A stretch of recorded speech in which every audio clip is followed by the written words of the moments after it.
Hello, আসসালামু আলাইকুম। Welcome back to my cooking channel homemade cooking zone. আজকে আমি বানাবো চাইনিজ স্টাইলের সবজি, যার জন্য লাগবে আমার পেঁপে, টমেটো, পেঁয়াজ, কাঁচামরিচ, গাজর, লুইবা, কর্নফ্লাওয়ার, গোলমরিচ, লবণ, চিনি এবং 2টা ডিম।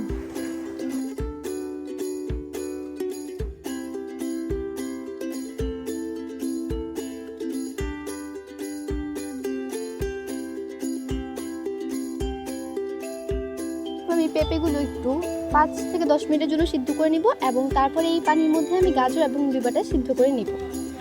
যখন পেঁপেটা সিদ্ধ হয়ে যাবে তখন আমি গাজর এবং লিভারটা দিয়ে ভালোভাবে সিদ্ধ করে নিব। সিদ্ধ করার সময় অল্প একটু লবণও দিয়ে দিতে হবে।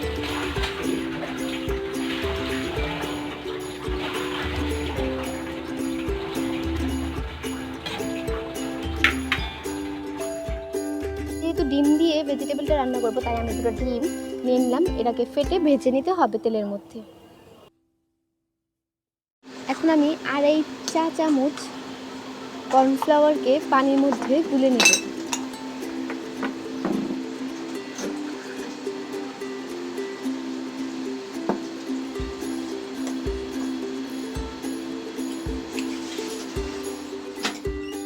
এরপর তেলের মধ্যে আমি পেঁয়াজগুলো আর টমেটোটা দিয়ে একটু ভাজা ভাজা করে নিব। তারপর আমি সব সবজিগুলো একটু 3 থেকে 4 মিনিটের জন্য ভাজা ভাজা করে নিব।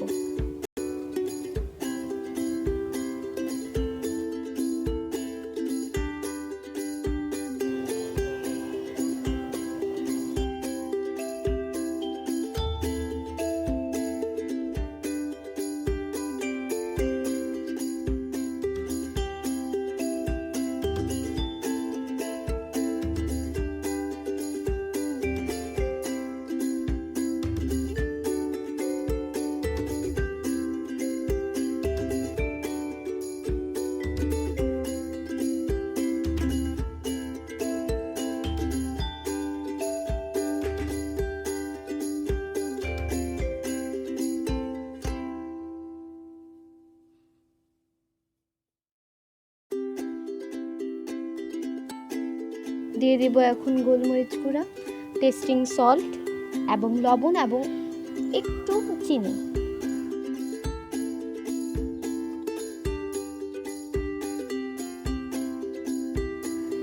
তারপর সবজিটাকে একটু ভালোভাবে নাড়তে হবে। এরপর কাঁচামরিচ দিয়ে এবং যে আমি কর্নফ্লাওয়ারটা গুলে রেখেছিলাম ওটা দিয়ে ভালোভাবে নাড়তে হবে।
আমার সবজিটি হয়ে গিয়েছে। আমার ভিডিওটি ভালো লাগলে সাবস্ক্রাইব বাটনে সাবস্ক্রাইব এবং লাইক বাটনে লাইক দিয়ে দেবেন। Thank you so much for watching.